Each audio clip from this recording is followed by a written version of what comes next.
தமிழகத்தின் தொலைக்காட்சி வரலாற்றில் நீங்காத இடம் பிடித்த தூர்தர்ஷன் பொதிகை ஒரு காலகட்டத்தின் கலாச்சார அடையாளமாக திகழ்கிறது.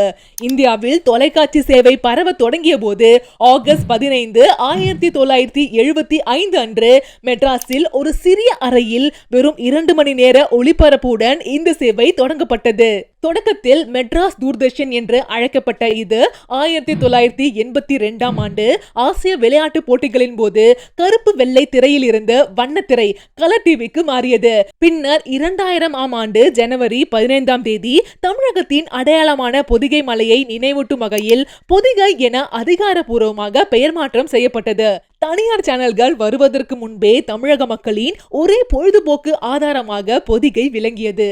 குறிப்பாக விவசாயிகளுக்கான வயலும் வாழ்வும், சோபனா ரவி போன்றோரின் கம்பீர செய்தி வாசிப்பு, வார இறுதியில் ஒளிபரப்பப்படும் திரைப்படங்கள் மற்றும் ஒளியும் நிகழ்ச்சிகள் 90களில் வாழ்ந்த மக்களின் வாழ்வோடு கலந்தவை.